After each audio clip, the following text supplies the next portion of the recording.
Pessoal, essa é a minha primeira live aqui no Instagram, então tô muito feliz, ansiosa e me sinto muito privilegiada de ter a oportunidade de já começar com a Haru e com o Gian, que são dois tops aqui do Instagram, pessoas que eu acompanho já há um bom tempo aqui no Instagram, aprendo muito com essas pessoas e para mim é uma felicidade muito grande poder estar aqui aprendendo e trazer, apresentá-las para vocês, para quem não conhece.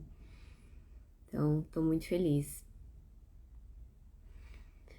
Tenho certeza que todo mundo deseja ter um bom desempenho na aprendizagem. Todo mundo deseja ser mais inteligente, né? Estudar e realmente memorizar aquelas informações que tem contato. Todo mundo deseja ir bem em provas, né? Passar num processo seletivo, seja um vestibular, seja um concurso público. Como pais, eu ainda não sou mãe, mas eu sou professora, lidei com crianças por muito tempo. Sou formada em pedagogia, para aqueles que não me conhecem, aqueles que estão chegando aqui no meu Instagram agora.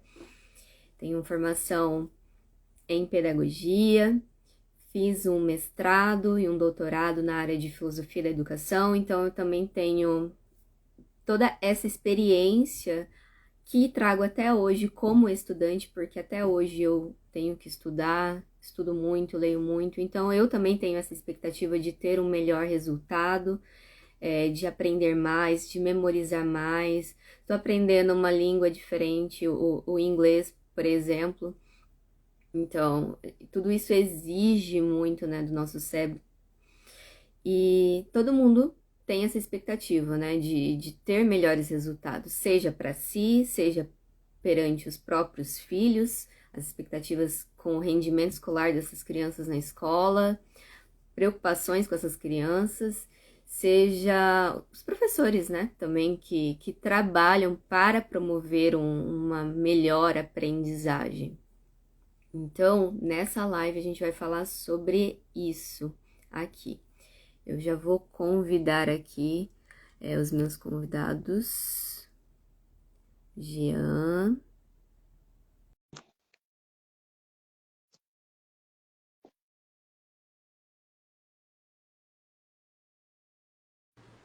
Olá, Oi, Jean.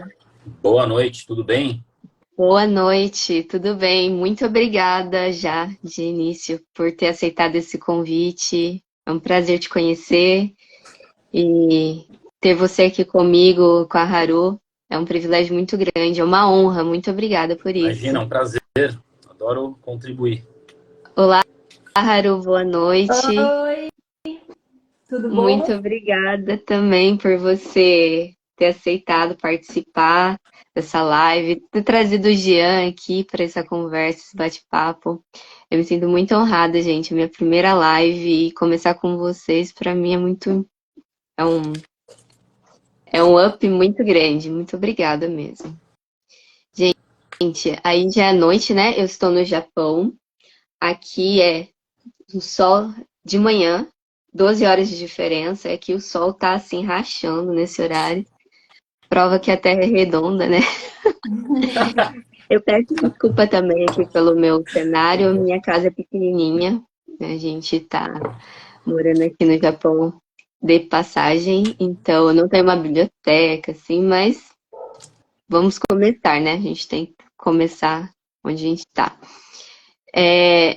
Então, eu vou apresentar vocês, tá? E vou iniciar, então, o nosso bate-papo, que vai ser quase que uma entrevista. Começando pela Haru. A Haru, ela é psicóloga, palestrante sobre estilo de vida, apresentadora, digital influencer. A Haru é descendente de japoneses, tem uma especial ligação, né, com o meu ambiente aqui, e acho que isso nos uniu nesse momento em relação à nossa amizade, como a gente começou.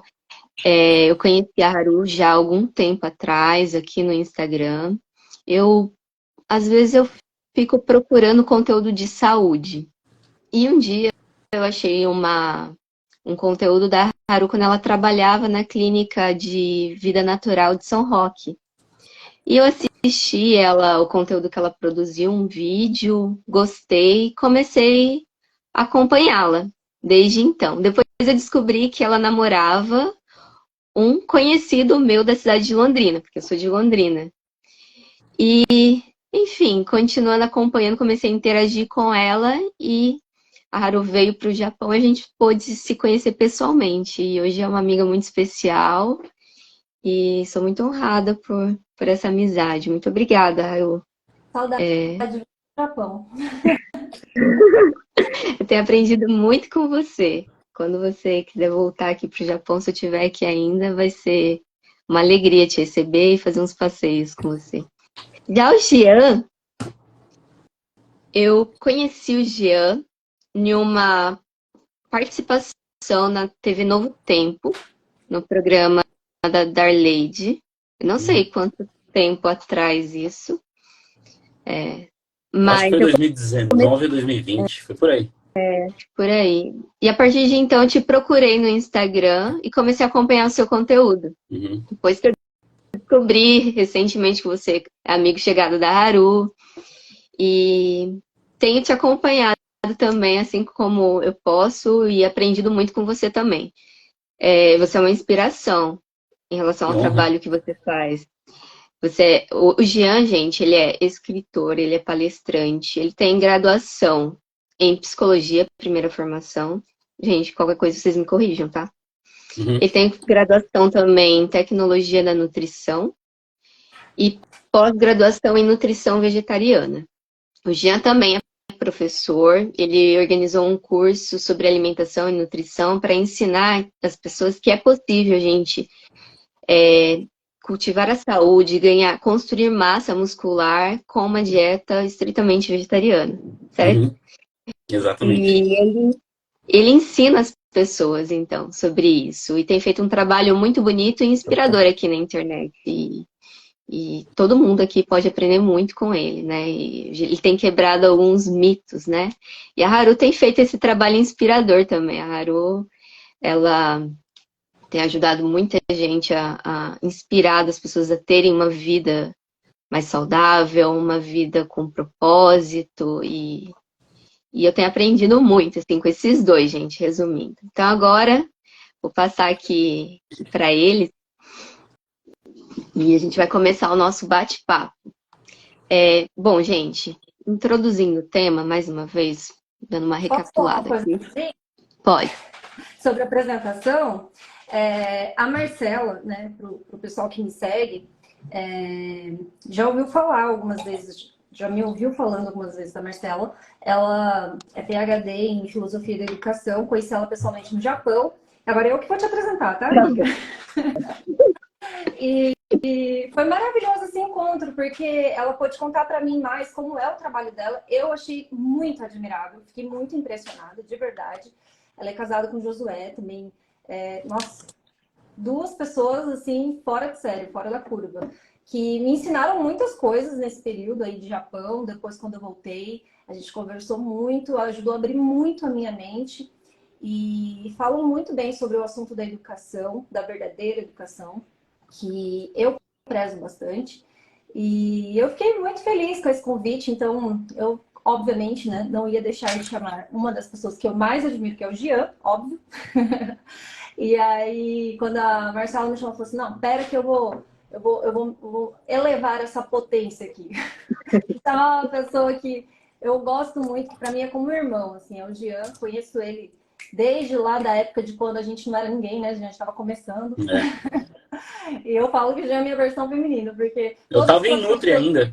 Acho que foi Exato, 2017, não foi? em técnico, de nutrição, e eu já trabalhava, já comecei já esse caminho de palestra, de trabalhar com estilo de vida, de dar consultorias, ajudando pessoas a mudarem seus hábitos de vida, melhorar a performance no rendimento dos estudos e tudo mais. Só que eu estava no início ali daqueles meus trabalhos, conheci o Jean, até brincava que ele era a minha versão feminina, porque a gente é as mesmas profissões, né, Jean?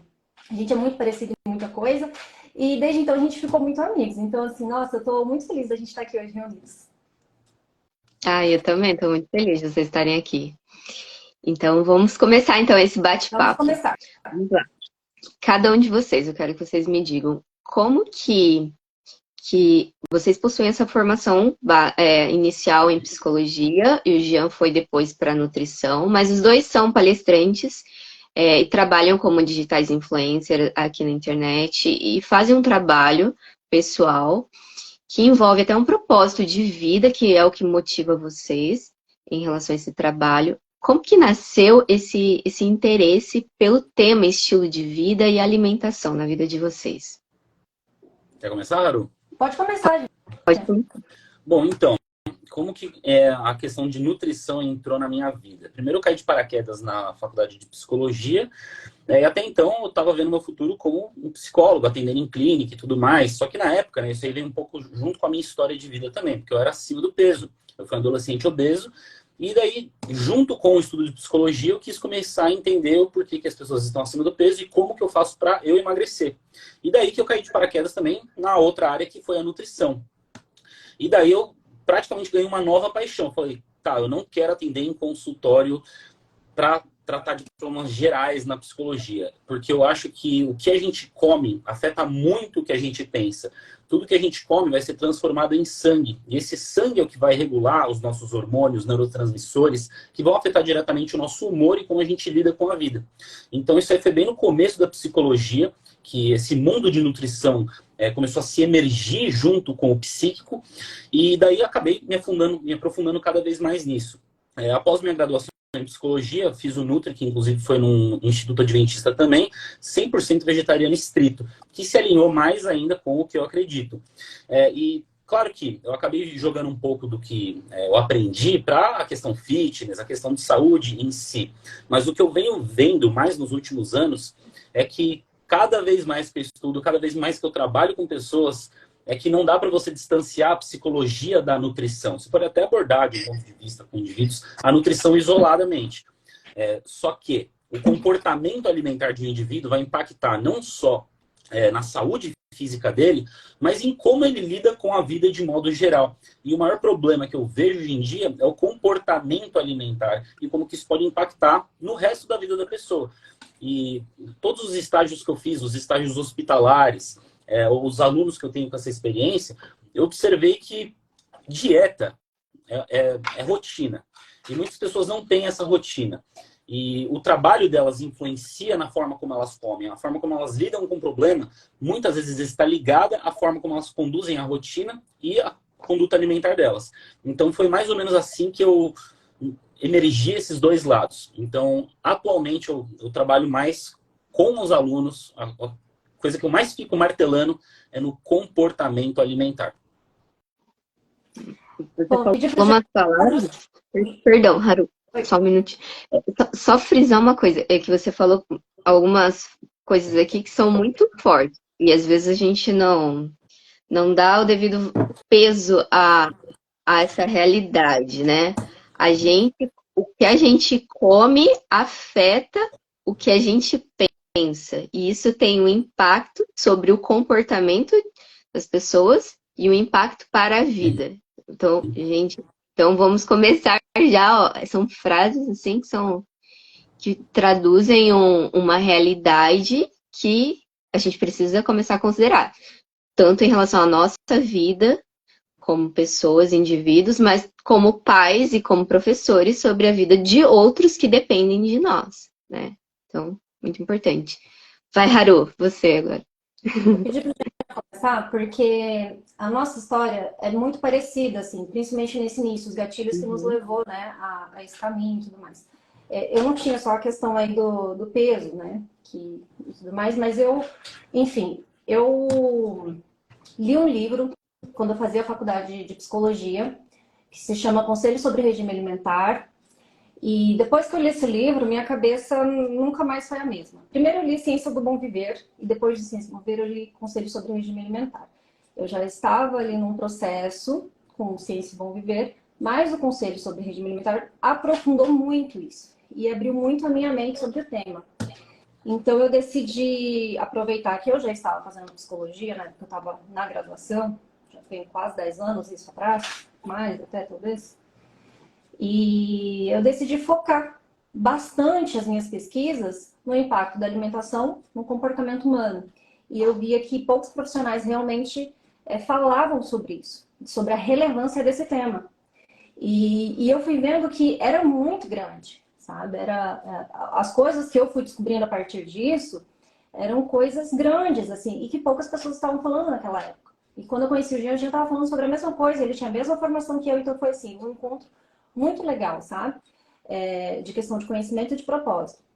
Com relação à minha carreira depois disso, me formei psicóloga, comecei a dar cursos, comecei a dar palestras, comecei a dar consultorias, trabalhei na Clínica Vida Natural, lá eu produzia conteúdo para a internet, trabalhei para algumas empresas, tá?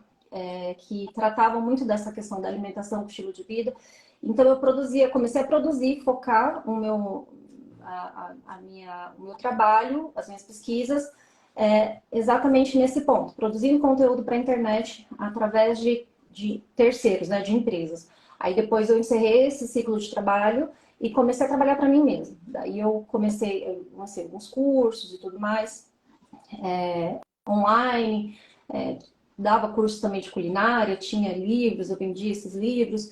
Aí depois eu fiquei só nas palestras mesmo. E o meu Instagram atualmente é o que agora eu estou começando a focar mais para estar trazendo mais esse conteúdo. Mas até então, nessa minha carreira, eu produzia conteúdo para a internet, mas não para a minha página pessoal, mas para outras empresas. Interessante na sua fala também, você falou sobre o contato com os livros, né? E um livro que você mencionou foi um livro que fez diferença na minha vida, foi o Conselho sobre o Regime Alimentar, da Ellen White. Esse livro, eu tinha, acho que 19 anos, quando eu comecei a lê-lo. Eu fiquei tão impactada com aquilo que eu estava lendo, e eu ficava assim, como ninguém fala sobre isso?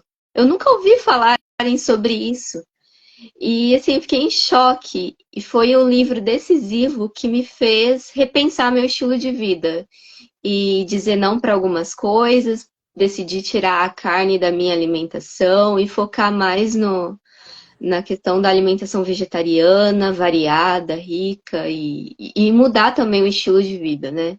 Não só a alimentação, mas também hábitos que têm a ver com o meu dia a dia, como sono, como descanso, o consumo de água. Então, esse livro também fez muita diferença. E outra coisa que você mencionou, Haru, e eu compartilho dessa opinião também na área da educação, porque eu trabalhei 10 anos em escola pública, em escola de ensino básico, e eu percebi que há pouca consciência, pouco conhecimento sobre a relação da alimentação com o comportamento humano. A gente, como professores, a gente não ouve falar, a gente não recebe uma formação nem na universidade, muito menos dentro da prática sobre isso. A gente tem aquele conhecimento mínimo de senso comum, precisa comer fruta e verdura, mas não passa disso, né? A gente ensina, tem lá nos livros didáticos, livros de ciência, falando sobre a variedade dos alimentos, mas não se aprofunda nessas relações em relação ao impacto que tem sobre a vida de uma pessoa e a manutenção dessa saúde. Então foi interessante você mencionar isso, porque eu vejo que há muito que ser feito em relação à discussão deste assunto e à divulgação deste assunto para o público, para a sociedade geral. E aí agora eu quero perguntar para vocês como que a alimentação, então, ela pode afetar o desenvolvimento e o funcionamento do cérebro. Espero que vocês desenvolvam mais esse tema para a gente. Posso ir, Haru? Pode. Bom, então, se a gente pegar de um ponto de vista, como que o que a gente come vai influenciar no desenvolvimento? O cérebro, assim como o resto, ele faz parte do nosso corpo. Se a gente desfragmentasse o cérebro em elementos, do que ele seria feito? Em grande parte, lipídios, tanto que a nossa bainha de mielina, que é o que passa a informação do neurônio de um lado para o outro, ela é feita praticamente de gordura. Então, os ômegas 3, 6, 9, eles ajudam no processo de impedir o processo degenerativo do cérebro. Depois disso, a gente vai ter proteínas. Então, boa parte dos neurotransmissores, eles são responsáveis, junto com os aminoácidos, que no caso é uma proteína desmembrada, a produzir isso. Então, falando de um ponto de vista mais nutricional, se eu pego vitamina B6, magnésio e, na verdade, vitamina B6, zinco e triptofano. O triptofano é um aminoácido, que ele, junto com os outros aminoácidos, forma uma proteína completa. Mas quando ele junta essas 3 moléculas, a gente produz um neurotransmissor chamado serotonina, que ele é responsável pela sensação de bem-estar e tudo mais. Então, o cérebro é feito de gorduras, majoritariamente, proteínas, micronutrientes, que são as vitaminas e os minerais, e o combustível, que é o carboidrato, no caso, as fontes primárias de carbo. Ou seja, tudo que você come equilibradamente ou desequilibradamente vai compor essa piscina que vai conduzir como você reage a situações externas do seu cotidiano. Eu abri um estudo aqui, peguei vários estudos hoje, né, que falam em relação à dieta e funções de memória e cognição. Porque uma coisa é você ter a cognição, outra coisa é você ter a memória para gravar, armazenar e poder exteriorizar o que você fez esse coquetel de conteúdo no seu cérebro. E a gente vê aqui, por exemplo, que o que eu mais achei de estudos, que está entupido na internet, que uma dieta rica em gordura, saturada principalmente, e rica em açúcar, atrapalha os processos cognitivos, podendo causar até a gente ter associação com Alzheimer, com TDAH, e ao mesmo tempo que, vou até ler aqui, deficiências de vitaminas, especialmente vitamina B6, vitamina B12, que influenciam no sistema nervoso central, folatos e deficiências de antioxidantes em geral, eles podem também influenciar nas capacidades de memória e ter um efeito no declínio cognitivo do indivíduo. Então, quanto que a alimentação contribui para isso? Tudo. Porque tudo que você come, por exemplo, se eu venho e corto o meu braço, o meu corpo ele vai usar a matéria-prima do que eu estou consumindo para vir e fazer um tecido de cicatriz. A gente está vivo, só que a cada dia que passa, a gente tem um dia a menos. Ou seja, como que a gente faz para retardar esse processo de envelhecimento e envelhecer com a melhor qualidade de vida possível? E aí, não é o que comer em si, é o que evitar. Uhum. Uma coisa legal assim sobre o triptofano que o Jean falou é que, de forma prática, alimentos que são ricos, por exemplo, em triptofano, que ajuda a fazer essa conversão para a serotonina, desse neurotransmissor, seria banana, batata doce, abacate, semente de girassol, semente de gergelim, enfim, entre outras leguminosas. Então, está abundante na natureza. E a alimentação ela vai ajudar a melhorar também, rica em triptofano, por exemplo, ajuda a melhorar quadros de depressão, de ansiedade, melhora o foco, tá? A atenção concentrada. Um outro ponto interessante também é que, assim, o cérebro ele é um órgão extremamente complexo, né? Que ele requer, assim, uma gama ampla de nutrientes. Mas o cérebro ele é altamente dependente de glicose como fonte de energia, tá?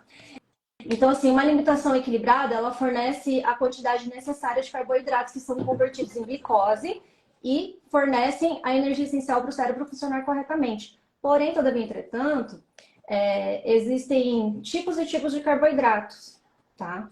O nosso cérebro, ele precisa dessa fonte de carboidrato, majoritariamente porque é uma fonte de energia, só que tem carboidratos de curta, média e longa duração. Então, se você consome alimentos ultraprocessados, carboidratos como docinho, balinha, refrigerante, suquinho de caixinha, danoninho, enfim, essas guloseimas ultraprocessadas. É uma fonte de carboidrato refinado, ultraprocessado, enfim, que vai dar um pico glicêmico, mas exatamente do jeito que ele deu um pico, ele foi rápido, ele vai despencar rapidamente também. Então, assim como ele vai hiperestimular, vai causar até um estresse, assim, uma superexcitação, ele vai despencar. E quando ele despencar, vai dar aquela prostração, aquela sensação de moleza, aquela sensação de... Parece que a pressão caiu, sabe? Parece que a pessoa já não tem mais pique para nada. Aí precisa de uma nova dose. Então, assim, Existem carboidratos e carboidratos que são usados através da alimentação. E não me refiro apenas assim de curto, médio e longo prazo. O médio e longo prazo seria o melhor para o cérebro, porque, por exemplo, a batata doce, médio, vamos ver, mandioca, esses outros carboidratos de média e longa duração, eles ajudam a sustentar melhor esse pico de energia do cérebro. Só que existem também, por exemplo, carboidratos de rápida absorção, por exemplo, como a batata inglesa, que é totalmente diferente desse outro carboidrato ultraprocessado. Porque a batata inglesa, por exemplo, embora ela seja absorvida rápida, o corpo ele consegue metabolizar aquilo e extrair os nutrientes, sabe, daquela batata. Então, ele tem ainda um benefício. Agora, quando você pega o ultraprocessado, que já metabolizado super rápido, te dá pico glicêmico, você tem um estressante muito grande, um blend mais difícil de ser metabolizado. Então, tem essa diferença também. O alimento que é biodisponível e que não é biodisponível. Então, tudo isso, a depender de como você compõe no seu dia a dia, na dieta também da criança, do estudante ou da pessoa, que seja adulta, que seja, mas que precisa do rendimento intelectual, a forma como você se alimenta, ela vai sim impactar, ela vai afetar esse desenvolvimento do funcionamento do cérebro, seu nível de energia, né? Então, assim, até contribuindo em relação a esse negócio do carboidrato, que coincidentemente eu peguei outro estudo também, ó, esse aqui é em português, Aspectos Cognitivos Superiores, uma estreita relação com o alimento. Ele fala justamente a respeito do carboidrato e a influência dele na capacidade que a Haru falou. Só que qual função? Se a gente for falar fisiologicamente, como que o carboidrato ele vai funcionar no nosso organismo? Então, vamos falar da célula. A célula, ela praticamente é um mini cérebro, que a gente precisa de vários deles no nosso organismo para poder ter o funcionamento. Agora, ela tem um combustível, que é justamente o carboidrato. No momento que eu como um carboidrato simples, balinha, traquinas, essas coisas que não prestam para a saúde, qual que é o problema? É o carboidrato em si? Sim e não. Por quê? O problema é que ele está isento de nutrientes. Então, ele vai roubar do organismo aquilo que ele poderia estar. Se fosse numa cana inteira, um caldo de cana, ele tem o ferro, cálcio, selênio, no açúcar isolado, ele vai chupar do organismo para processar. Então, assim que eu consumo um carboidrato, o que acontece? Aqui para todo mundo entender bem. O corpo vai liberar a insulina, que é uma chave que abre a célula para receber os aminoácidos que estão circulantes no sangue, as vitaminas, os minerais. E no momento que eu abro essa célula, só que não tem vitaminas suficientes lá, aí que vem o problema. E aí, citando o estudo, olha a importância. A ingestão de carboidratos leva ao aumento dos níveis de insulina, que auxiliam na limpeza de aminoácidos, que é o que eu acabei de falar. Eles facilitam, por exemplo, a passagem do triptofano. Ou seja, todos os aminoácidos que estão lá, eles vão ser absorvidos melhor para produzir os neurotransmissores responsáveis pelo humor, capacidade de memória e capacidade cognitiva. Então, é aquela coisa.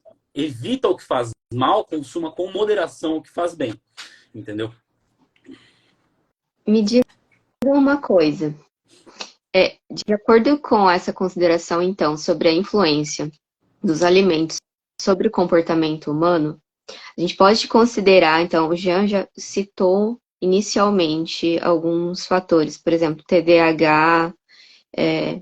A gente tem muitos casos de crianças na escola com autismo, TDAH.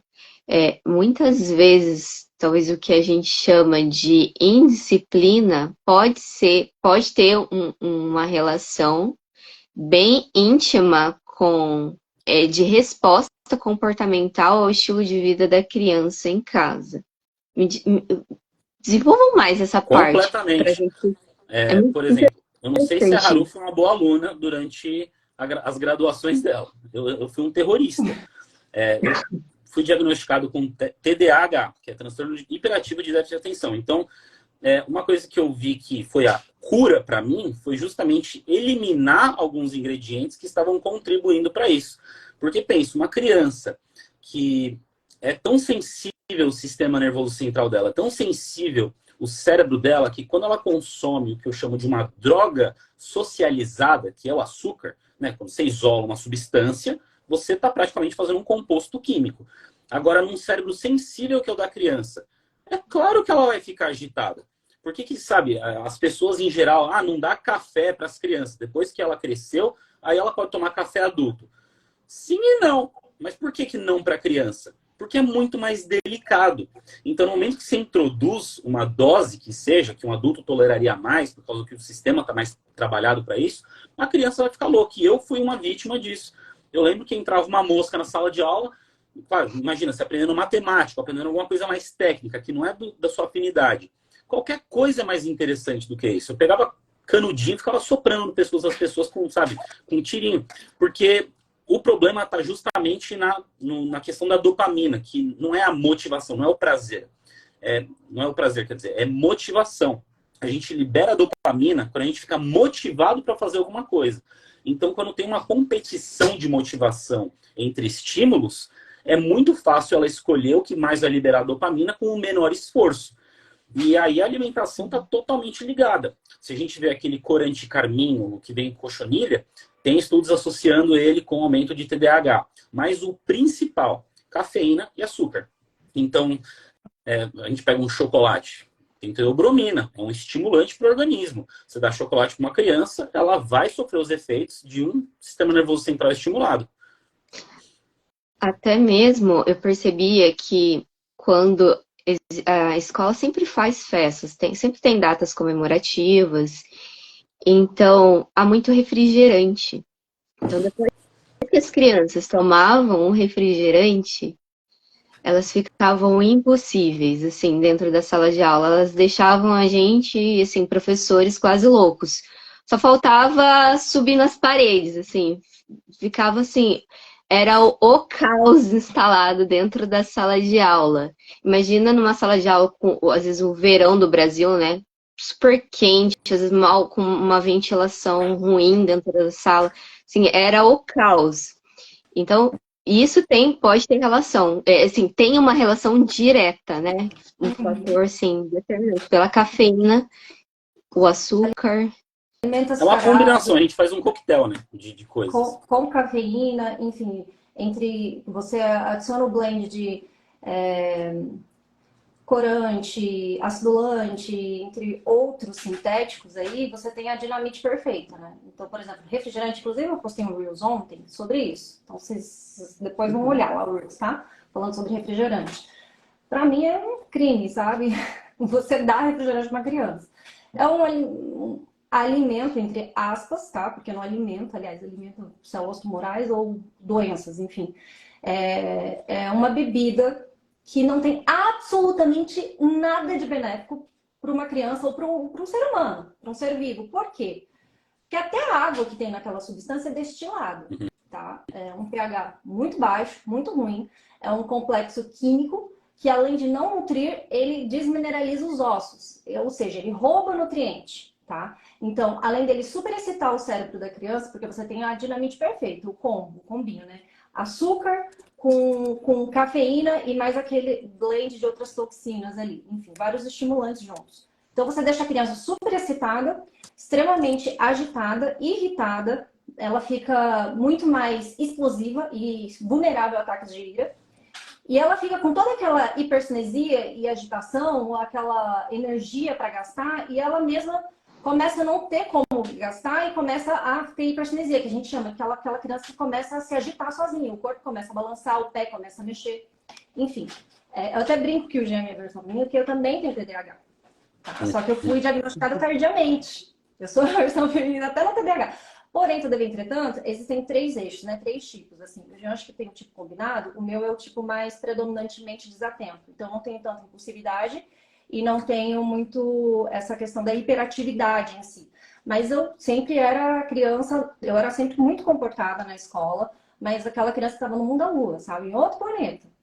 Na faculdade, eu tenho capacidade de hiperfoco. E como eu consegui escolher o que eu queria estudar, que você só consegue fazer isso quando você vai para uma faculdade, porque durante toda a sua escola você tem que estudar o que os professores querem que você estude. Mas quando você escolhe a graduação, você pode escolher o tema que você gosta. E eu amava psicologia. Então eu me tornei uma boa aluna na faculdade de psicologia, porque era um assunto que eu simplesmente me fascinava. Então eu amava muito, eu tinha hiperfoco, estudava muito, muito mesmo. Gostava muito do assunto, gosto muito do assunto. Porém, eu até estava conversando esses dias com uma amiga minha que é PED, e hoje, inclusive, eu conversei com uma outra amiga minha também que é psicóloga, estava falando sobre esse hiperdiagnóstico que a gente tem tido agora de autismo, de TDAH, parece que explodiu, né?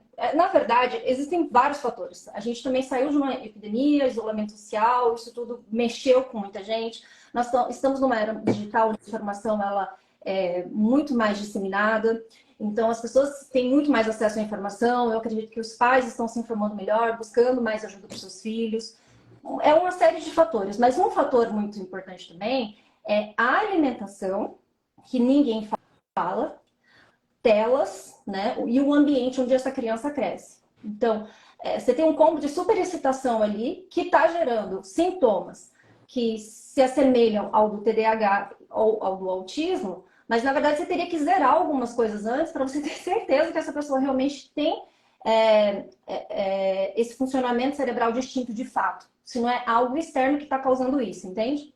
Então, alguns fatores externos podem simular transtornos mentais. Você tem que zerar esses fatores externos para você ter uma certeza de que realmente é fisiológico essa deficiência, tá? No meu caso, eu tenho desde que eu sou criança, então foi muito fácil. Assim, agora, quando você pega uma criança no seu consultório, por exemplo, você não tem um histórico muito longo daquela vida, porque ela é uma criança ainda. Então, é mais difícil ali de você fazer o diagnóstico. Você às vezes vai ter que ir por eliminação de fatores, tá? Até você conseguir chegar nesse diagnóstico. Mas sim, um ponto que o Jean tocou e realmente é um blend, a dinamite do século, é o refrigerante. Isso agrava qualquer transtorno. Até quem não tem, até um neurotipo tomando refrigerante se sente alterado. Sim.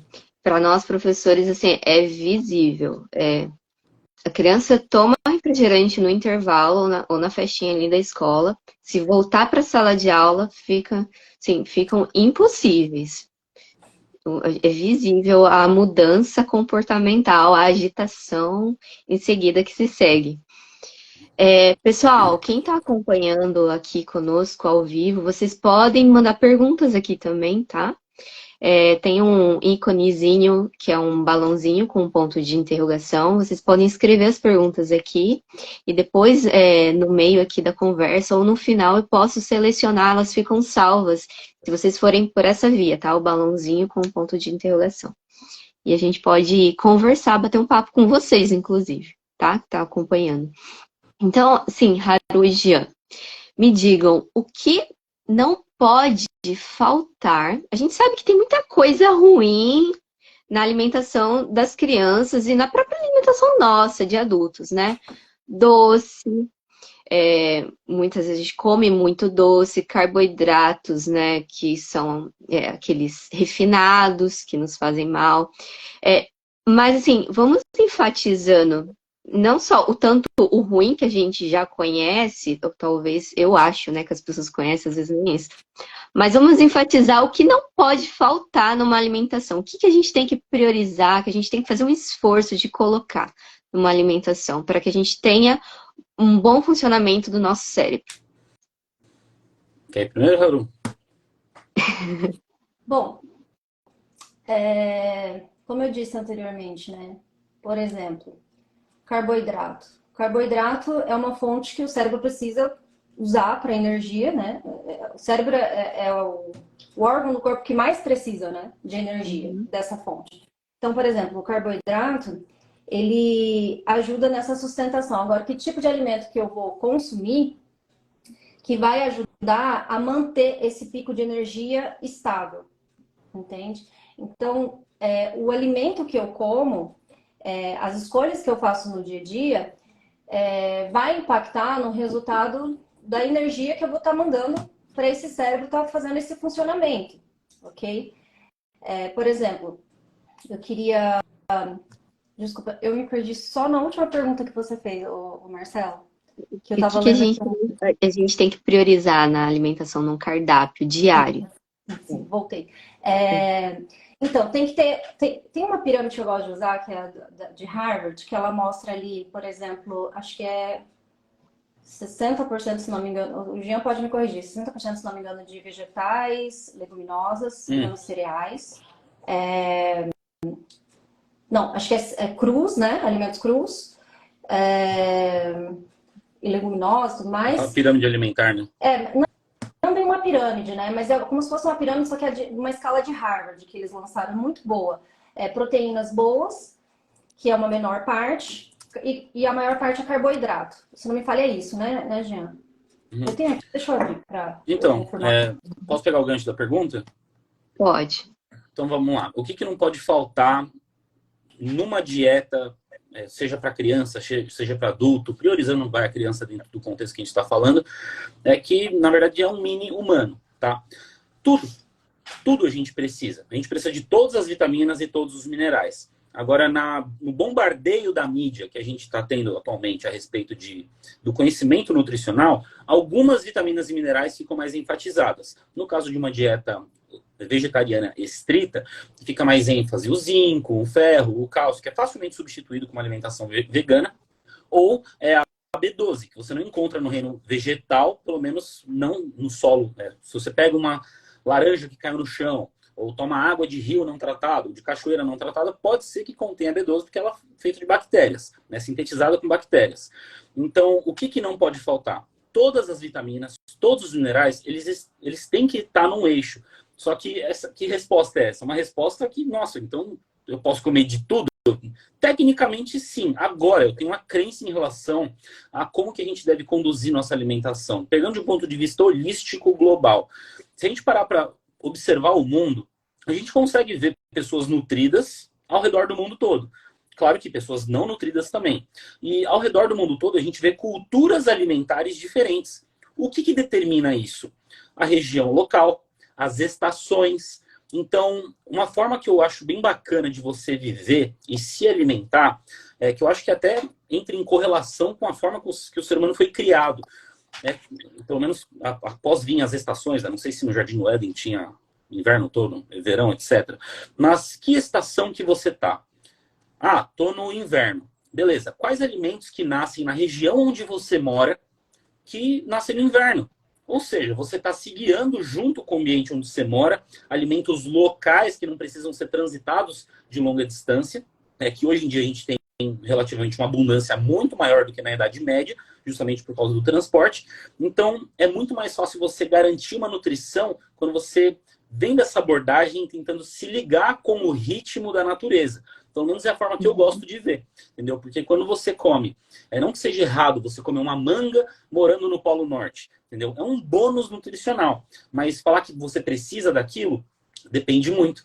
Porque tem esquimós que vivem primariamente de peixe e eles conseguem ter uma vida relativamente saudável, entendeu? Se bem que a faixa etária deles de morte acaba caindo para entre 30 e 50 anos de idade, que é diferente do Ocidente e tudo mais.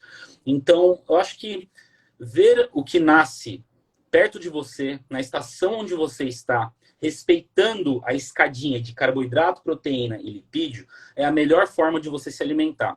Então, quanto de carboidrato que eu preciso? Se a gente vê de um ponto de vista mais matemático, nutricional, a gente vai pegar o peso do indivíduo, a idade do indivíduo, a altura do indivíduo, para determinar quantas calorias ele precisa consumir por dia. Dentro desse total calórico, que a gente tira as calorias derivadas de carboidrato, calorias derivadas de proteína e de lipídio, sendo que a gente precisa de mais carboidrato do que proteína e mais proteína do que gordura. No caso, lipídio, gordura. E qual que é a função de cada um? O carboidrato é como se fosse o tijolo, o pedreiro de uma obra. O carboidrato é o cara que está lá trabalhando, ele é o que vai dar energia. O que é a proteína? São os tijolos dessa obra. Vão ser os construtores. Então, meu cabelo precisa de proteína, minha pele, minha unha precisa de proteína. Construção, se eu rompi meu músculo treinando, a proteína vai reconstruir. E o que seria o lipídio? Seria o cimento, que é a da liga em tudo isso, dando todo esse funcionamento para a construção dessa obra. Então, algum alimento que seja essencial, eu não conseguiria dizer entendeu? Eu vi recentemente estudos relacionando com mirtilo, que é blueberry. Deixa eu pegar aqui o blueberry. Aqui, ó, a gente vê blueberry supplementation improves memory in older adults. Ou seja, suplementação com mirtilo blueberry ajuda na memória. Tem vários estudos associando isso. Agora, é acessível a todo mundo? Claro que não. Então, acho pegando um gancho de fomos criados por Deus, acho que Deus não colocaria uma limitação para um alimento específico, outro alimento específico. Eu acho que ele colocaria essa hierarquia de onde eu estou, qual estação que está, o que tem disponível na variedade, e lembrando que a saúde não é só o que você come, é o que você vê, lê, ouve, assiste, entendeu? A gente pode ir até mais longe nesse argumento, pegar uma criança super inteligente, que academicamente ia ser um sucesso, rodeada de pessoas que constantemente chamam ela de burra. Ela pode ter a melhor dieta do mundo. Ela vai mostrar e vai provar para o mundo que ela está sendo burra porque ela só escuta isso. Ou seja, o quanto que a dieta influenciou, entendeu? É que, assim, na verdade, existem vários pilares realmente que corroboram para a questão do desenvolvimento da inteligência, da cognição saudável do indivíduo. Existem esses outros fatores, por exemplo, o ar. Ar poluído também dificulta o desenvolvimento saudável da cognição. Água, né? Privação de água, água ruim, enfim.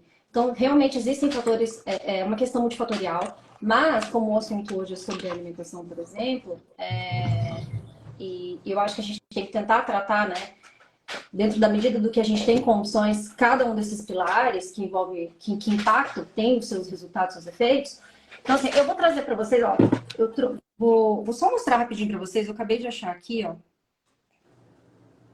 Eu não sei se vocês vão conseguir enxergar, né? Aqui, olha. Essa daqui que eu tava falando é uma pirâmide de Harvard. Eu chamo de pirâmide, mas não é uma pirâmide. É uma tabelinha de recomendação. Uma pizza. Enfim, esse gráfico aqui, O vocês podem pessoal, ver, ó, a maior parte que eles recomendam, que eles fizeram com base em pesquisa, obviamente, né? Vegetais. Frutas é uma menor parte, maior parte vegetais. Depois aqui, grãos integrais e proteínas saudáveis. Eu gosto bastante disso aqui. Falando também sobre a qualidade dos óleos, do tipo de lipídios, de gorduras boas. E também de água, que é um fator essencial para o funcionamento cognitivo. Aí, eu vou falar para vocês também um pouquinho. Eu separei aqui alguns alimentos específicos, assim, que são legais para... Que já foi associado, né, o funcionamento desses nutrientes para o funcionamento melhor da atenção, do foco, da memória, do raciocínio. Por exemplo, linhaça, chia e algas marinhas, elas têm o quê? Ômega 3.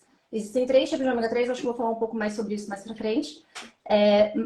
Das algas marinhas e das microalgas são os que têm EPA e DHA, que é o ômega 3 mais importante, de cadeia longa. A chia e a linhaça têm o ômega 3 de cadeia curta.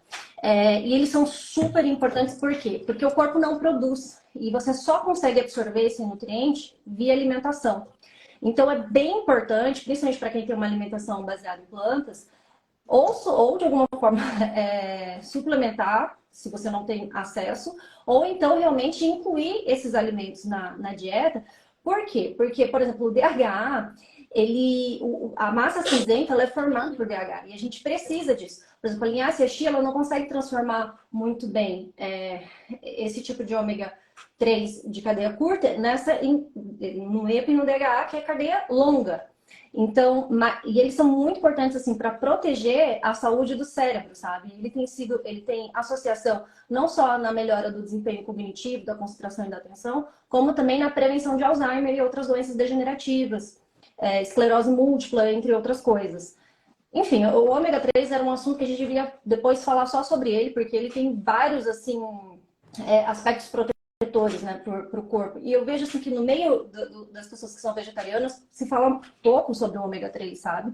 E ele realmente é muito importante. Eu vi várias pesquisas mostrando, associando a suplementação de ômega 3 via alimentação ou via suplementação com uma melhora muito grande para paciente que tem transtorno de déficit de atenção nomeado, que realmente tem o transtorno, sabe? Não tô falando desse pessoal que tem os sintomas, mas não tem de fato o transtorno. Porque sintoma muita gente está tendo, sintomas de algum transtorno, sem ter de fato o transtorno fisiologicamente. Por conta daqueles outros motivos que já foi falado. Mirtilo também tem pesquisas bem boas, mostrando sobre a melhora, o quanto é protetor para o cérebro. Nozes, sementes, castanhas, tem gorduras boas. O brócolis, couve-flor, espinafre, elas são fontes de colina também, que é um nutriente muito importante para a função do cérebro. O natto, que é uma soja fermentada típica da culinária japonesa, ele é riquíssimo, uma das maiores fontes de vitamina K2. Também tem uma função protetora para o cérebro, é maravilhoso para o desempenho cognitivo, ajuda a proteger o coração, colesterol, enfim. É bom para ossos, para osteopenia, para... Como é que chama? Osteopenia, o desenvolvimento mais grave da osteopenia, osteoporose, muito bom para fortalecimento dos ossos. A salsa, repolho e coentro também, rico em vitamina K, Cúrcuma, que é uma das fontes mais antioxidantes que tem da natureza, que ajuda a fazer assim o combate aos radicais livres que o corpo tem que lidar todos os dias. Espinafre, enfim, que é rico em folato. E cereais, leguminosas, vegetais, todos eles, se você for ver, se você variar no seu dia a dia, você vai ter esse repertório importante que impacta, assim, na proteção do funcionamento do cérebro. Então, assim, de alimentos, eu acho que é você variar, né? Realmente cuidar daquela escala de quantidade de verduras, de proteínas saudáveis, de frutas, mas ter esse repertório variado todos os dias. E comer comida de verdade. Eu acho que o maior segredo, a maior dica, assim, é comer comida de verdade, gente. Por que eu falo comida de verdade? Porque alimento ultraprocessado não é comida de verdade. E um dos alimentos ultraprocessados que está na rotina da maioria das pessoas, os brasileiros, é sal refinado de mesa, que foi tão refinado que só sobrou dois minerais, que é ciclamato, cloreto e ciclamato de sódio, tá? Açúcar refinado, quanto mais refinado, mais venenoso ele é, porque você retirou todos os minerais dele e ainda por cima usou vários aditivos químicos altamente lesivos para poder deixar ele fininho. Então você não tem nenhum nutriente ali. Ele, ao invés de te nutrir, ele tira, ele desremineraliza você. Então ele tira nutriente. Eles são dois alimentos ultraprocessados que são dois venenos silenciosos que todo mundo usa todo santo dia. Vamos trocar pelo sal integral, que tem minerais. Vamos trocar o açúcar por um açúcar integral, que ainda tem um aporte de minerais. Diminuir também essa quantidade desse carboidrato que dá pico, né? Mesmo sendo um carboidrato mais saudável, ele dá muito pico. Então, tentar diminuir as doses, por exemplo, de fontes de açúcar.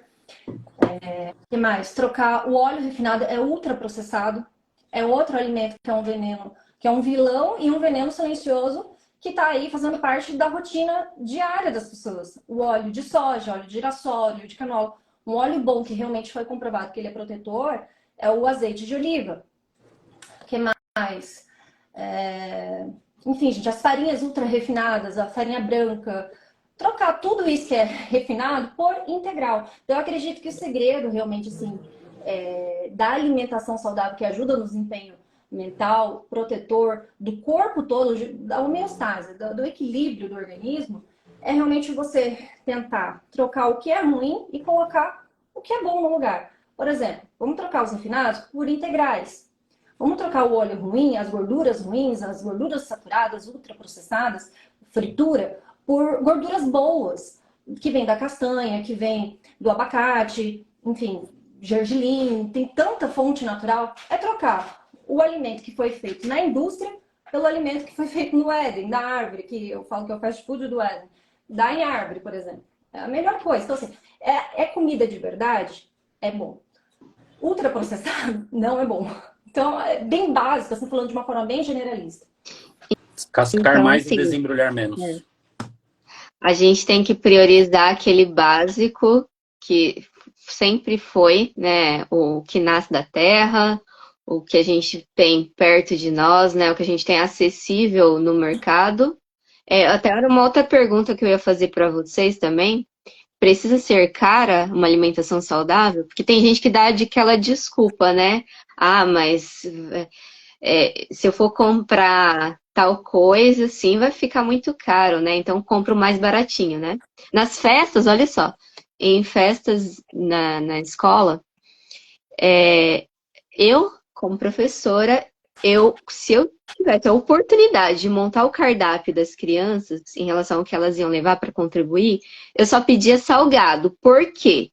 Eu sei que mães iam mandar bolos e refrigerantes, porque é o mais fácil de comprar.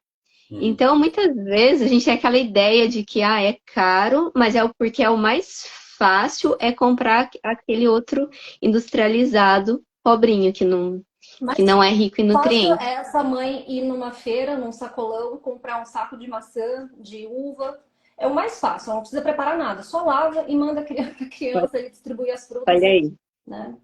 Em relação a ser caro ou não, só fala que é caro quem nunca testou. Ou quem está querendo comprar conveniência. Porque se eu comparar, sei lá, não sei quanto que tá Traquinas ou Oreo hoje em dia.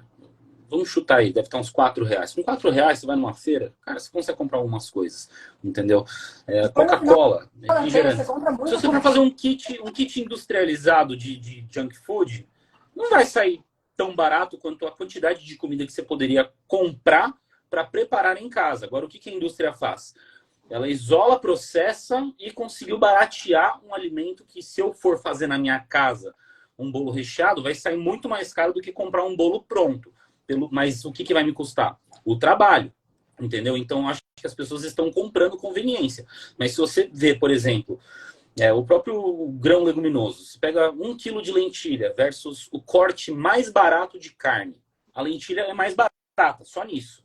Agora, qual que é a sacada? Quando você cozinhar a carne, o que vai acontecer? Ela vai diminuir de tamanho, porque ela vai perder água no cozimento. A lentilha vai triplicar de tamanho. Só nessa equação, qual vai ter mais vitaminas e minerais? O grão leguminoso, entendeu?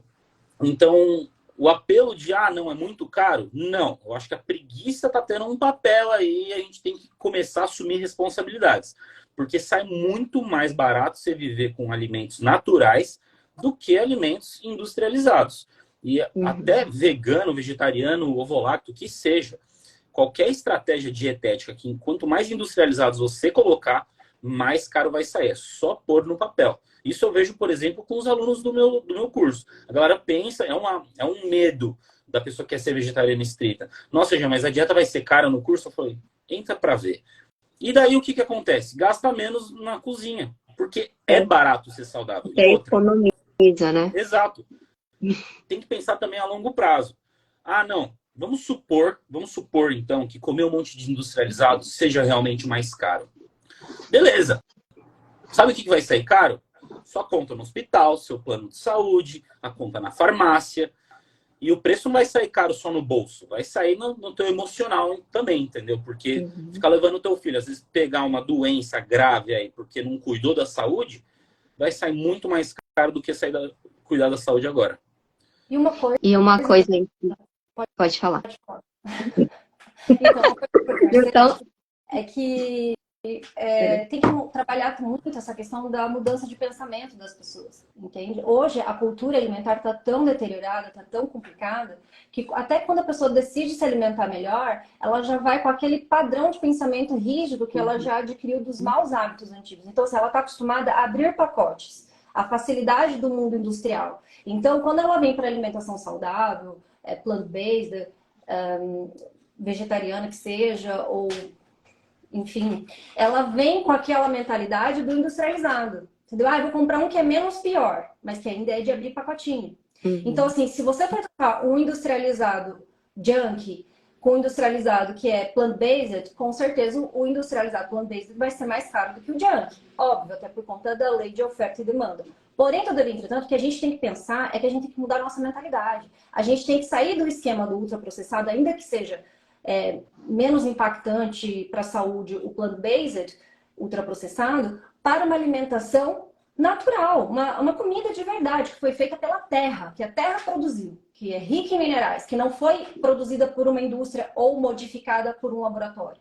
Então, assim, claro, existem situações financeiras e realidades e realidades. Existem pessoas que estão num padrão alimentar tão tóxico, tão ruim, ou com crianças tão altamente viciadas, que às vezes é prudente, às vezes, você fazer um trabalho que eu chamo de dessensibilização, por exemplo, trocando a carne animal por uma carne industrializada, mas à base de plantas, que já vai ser menos impactante para a criança até no paladar. Dali, você vai oferecendo outros alimentos gradualmente, entende? Mas, claro, se a gente for pensar na questão do valor, com relação à saúde, alimento que te nutre de verdade não é caro. Inclusive, se você for numa feira, se você for num sacolão, for no finalzinho do sacolão, no finalzinho da feira, você consegue voltar cheio de comida de graça. Porque chega no final, eles começam a querer dar as coisas para vocês. Eu falo com o Zé Jéssica, eu falo com o Zé Jéssica com meu marido uma vez a cada 2 semanas. Tem dia que eu olho assim, eu falo, amor, o que eu vou fazer com tudo isso? Porque eles começam a entrar no desespero no final da feira, eles querem eliminar. Não, dá mais R$1 aí e leva tudo, leva essa caixa inteira. Já cansei fazer isso na faculdade. quilos de coisas aqui em casa que às vezes assim eu tinha que distribuir para o porteiro, desesperado distribuindo para as pessoas, porque eu perdia comida, entendeu? Tanto que eu fico com tanta dó quando eu perco comida que eu falo, amor, nem pega, nem pega. Melhor eles darem um jeito aí do que a gente ter que.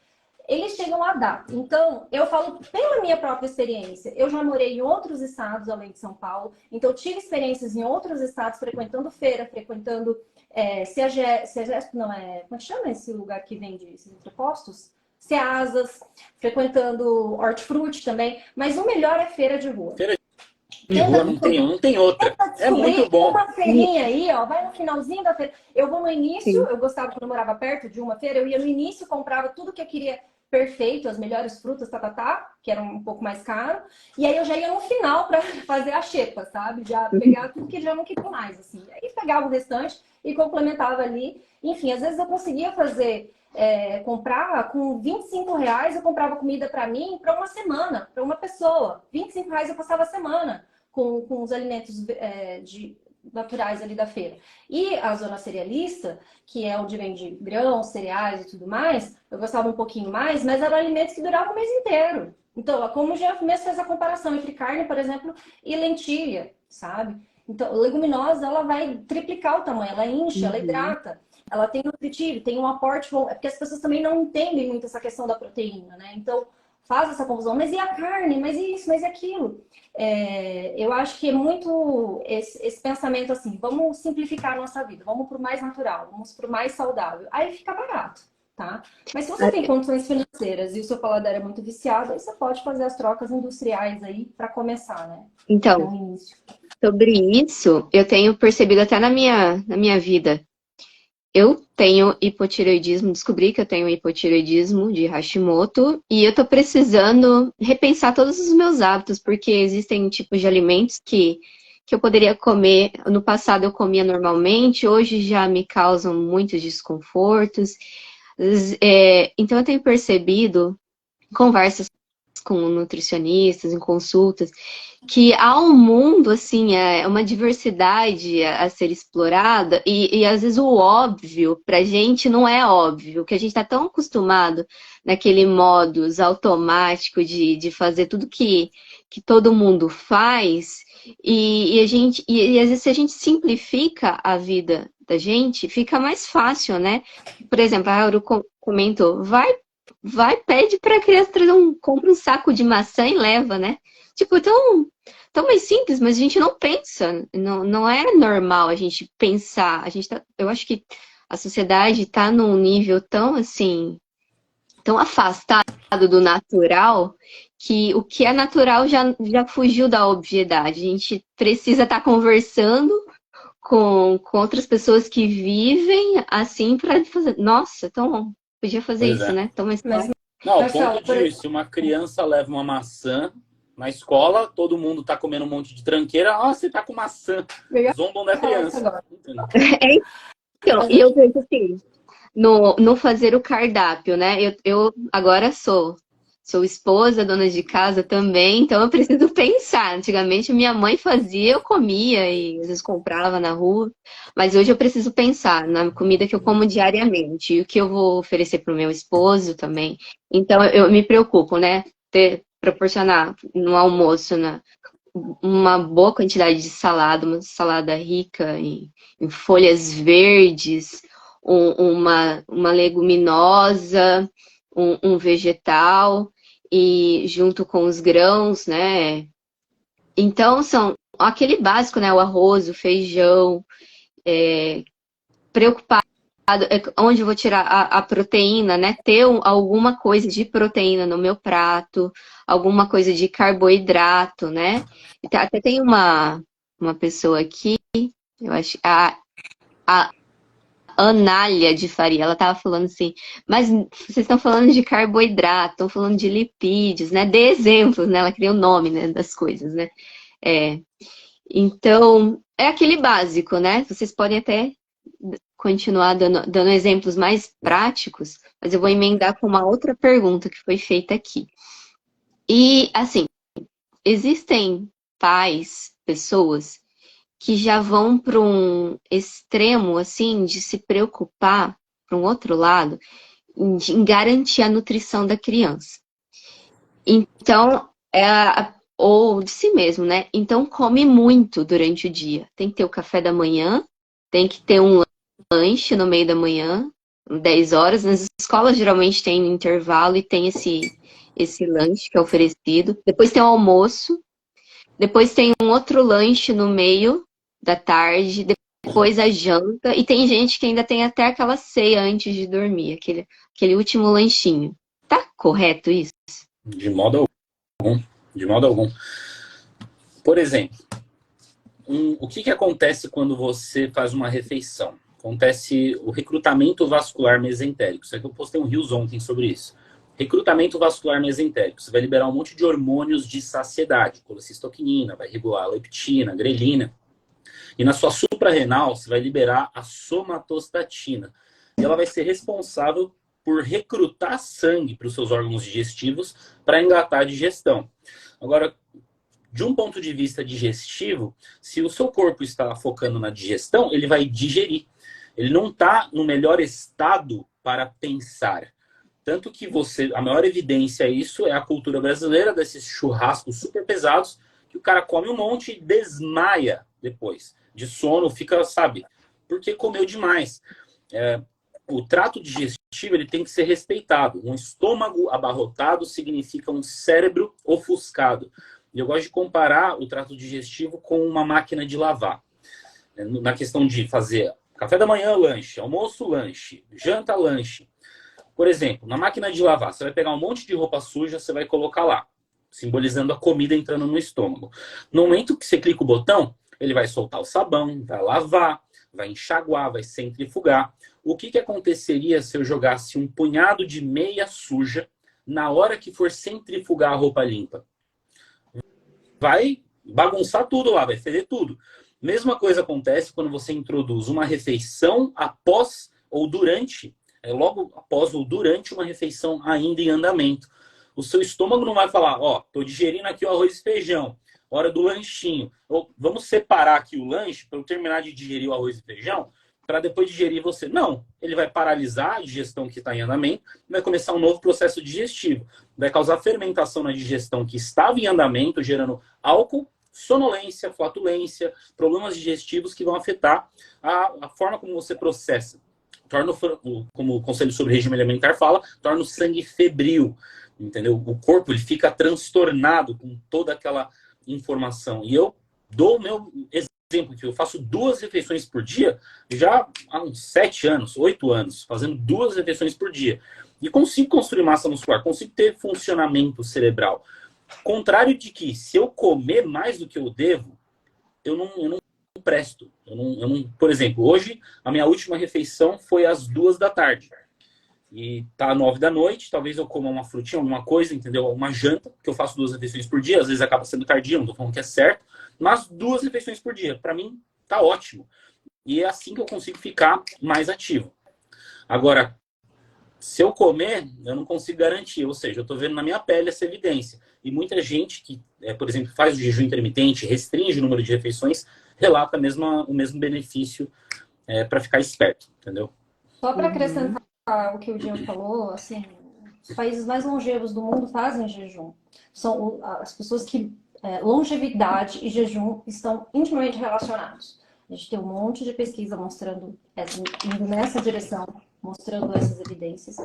Então, assim, mas eu vou ficar 5 horas sem comer. Se você se alimentar super bem no horário certo de comer o que precisa comer na verdade, você vai fazer esse processo de digestão, deixar o seu estômago descansar. Isso é muito importante, por isso que está ligado com a longevidade. Tem que deixar o aparelho digestivo descansar, que é o período de jejum. E aí você vai fazer uma nova refeição. Então, assim, eu concordo com o Jean com relação ao ideal ser 2 refeições por dia. Porém, todavia, entretanto, isso, no meu ponto de vista, é ideal para adultos, tá? Agora, Sim. Com base no meu bom senso, eu acredito que isso não é certo você aplicar em crianças. A Concordo com a criança, Haru. ela tem uma fisiologia menor, uma estrutura pequena, ela não tem o mesmo volume digestivo, ela não consegue absorver um grande aporte de comida, ela come menos, ela não consegue, nem é bom que ela coma demais, dilate demais isso. Então, é preferível que ela faça 3 refeições. No meu ponto de vista, é muito mais saudável para a criança. Visto que essas 3 refeições são 3 refeições bem servidas, com tudo que ela realmente precisa, e a última refeição não seja depois das 6, 7 horas da noite, para não atrapalhar o sono, o ciclo vigília dela, não atrapalhar o momento de sono dela, tá? Então, assim, eu acho também que existem pessoas que acabam indo para um extremo e não alimentam adequadamente seus filhos. Inclusive, eu estava conversando com uma amiga PED, e ela estava me contando que existem casos e casos, assim, que chegam de pacientes e tudo mais, entre outros colegas, assim, da área da medicina, que discutem casos comigo, de pais, assim, que são muito severos e estritos e que a criança está tendo um déficit, entende? Ela está tendo um desenvolvimento muito abaixo. Então, também acho que a gente não pode ser severo sendo muito severo nesse ponto, entende? Por exemplo, com a criança, que ela está numa fase diferente de desenvolvimento. Então, você... pode falar. Eu fui palestrar, eu acho que foi no interior da Bahia uma vez, e sempre que eu palestro, né, palestro em várias igrejas adventistas, e vem muita gente com esse nicho de público, com uma alimentação que está realmente interessada em coisas naturais. E eu vi 2 pais que estavam querendo forçar uma alimentação, por exemplo, crudívora nos filhos. E qual era a queixa dele? Que eles estavam muito magros. E eu falei, tá, por que você quer insistir essa estratégia? Porque é saudável, porque eu vi que é saudável. Beleza. Mas uma criança que está em desenvolvimento, crescer, se desenvolver com alimentos crudívoros apenas, isso já induz que a concentração calórica vai ser reduzida. A nutricional pode até estar ok, mas a calórica é muito importante. A calórica é o quê? Uma quilocaloria, uma unidade de energia. O seu corpo usa essa energia.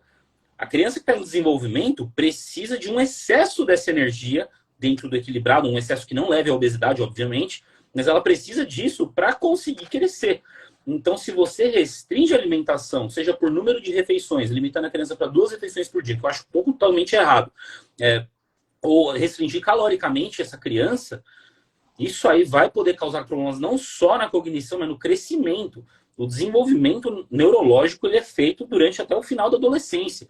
Então, assim, eu acho completamente errado ter essas abordagens extremistas. Ontem mesmo, o que aconteceu? Uma influencer vegana, crudívora vegana, morreu aos 39 anos, por quê?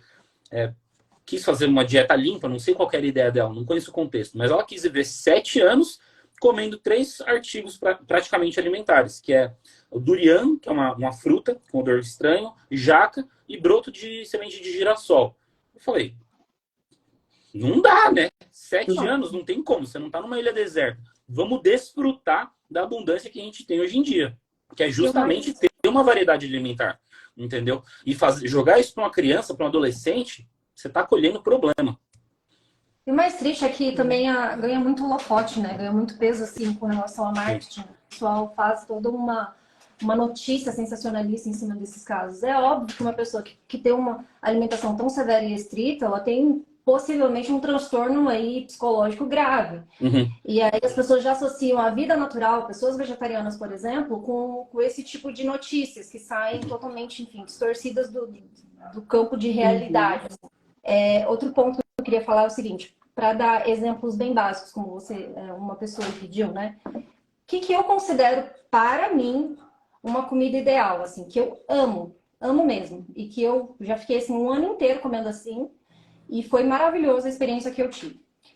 Primeiro, com relação à alimentação crudívora, eu tenho ressalvas no que sentido? Eu acho que ela é maravilhosa quando usada de forma estratégica, considerando a parte do cálculo, tendo realmente, assim, é uma alimentação que tem que ter muita estratégia, não é simplesmente comer cru, tá, gente? Comer é um acompanhamento, né? Muito conhecimento por trás. Um planejamento de cardápio, tá? Para que você realmente consiga ter tudo que você precisa ali.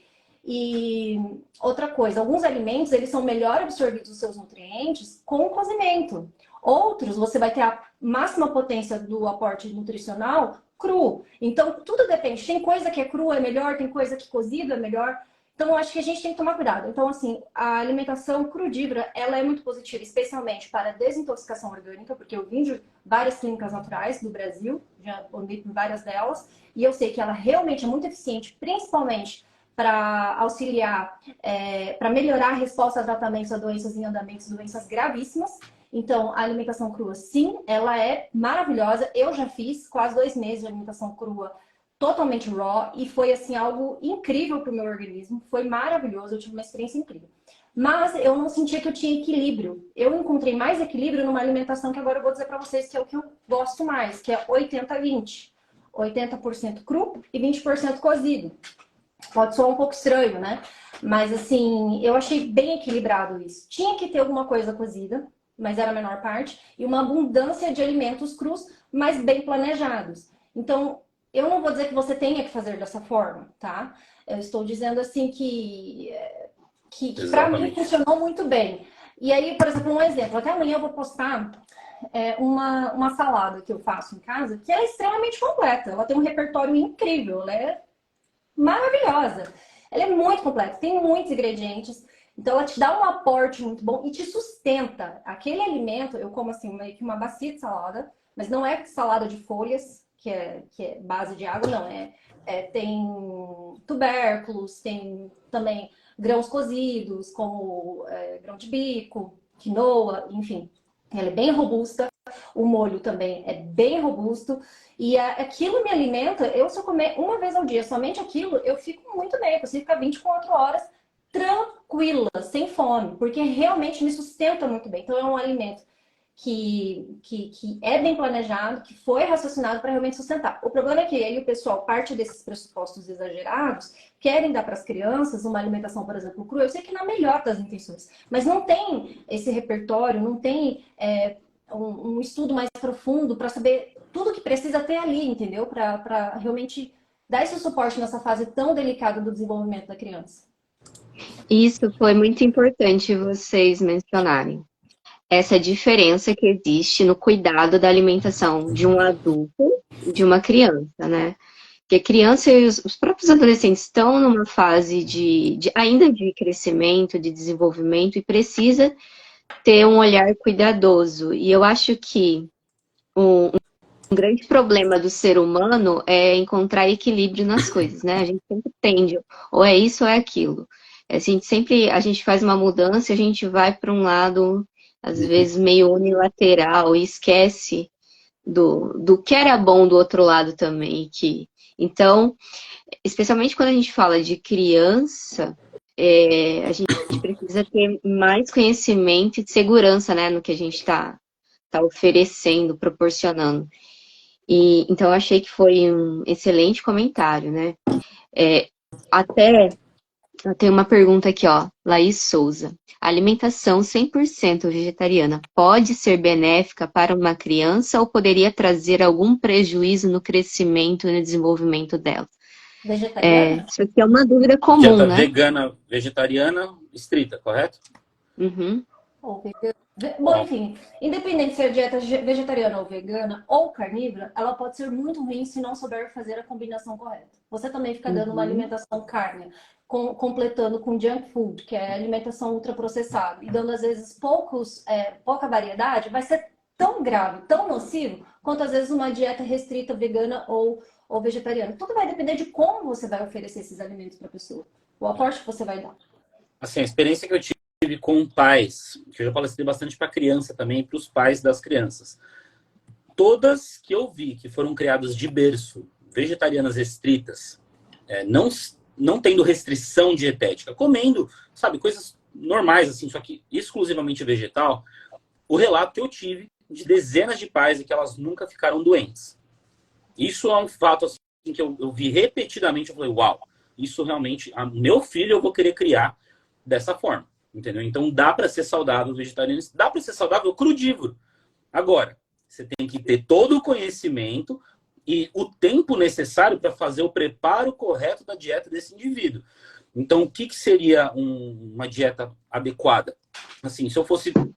Tô com meu filho e ele vai ser crudívoro. Eu ia ter que me dispor tempo para fazer uma variedade bacana de brotos, de leguminosas, eu ia fazer patês de forma crudívora, eu ia fazer frutas secas, alimentos secos que têm uma concentração calórica legal. Então eu ia pegar alimentos calóricos para ele ter um aporte calórico bom. Dá para ser crudívoro sem problema. Qual que é o problema? O tempo que eu ia dedicar para preparar essa refeição.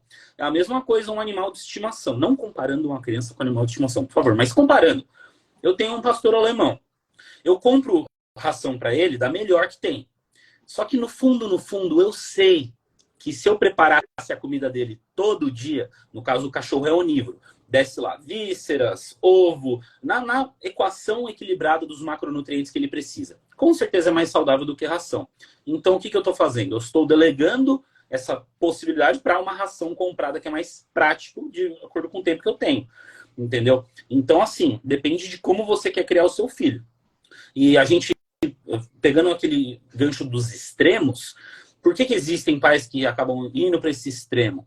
Porque a gente hoje em dia está em um extremo social. Pensa, antes da Segunda Guerra Mundial, como é que as pessoas comiam? Comiam, plantavam, cozinhavam em casa. Com a Segunda Guerra Mundial, a expansão industrial, o que veio? Alimentos industrializados. Muitos pais foram para a guerra, a mãe ficou em casa. As propagandas de faça essa lasanha que vem pronta, congelada. Olha só o tempo que você vai ganhar com a sua família. Olha só o tempo que você vai ganhar para arrumar a sua casa. Isso é a propaganda que eles faziam para as mulheres na época, né? Ou seja, veio crescendo, década após década, 60 anos. Já passou uma geração. A minha geração foi criada como? Ah, quer comer uma coisa, compra lá, tá embalado, tá pronto. Essa geração tá vindo agora? Alimento natural? Ué, maçã?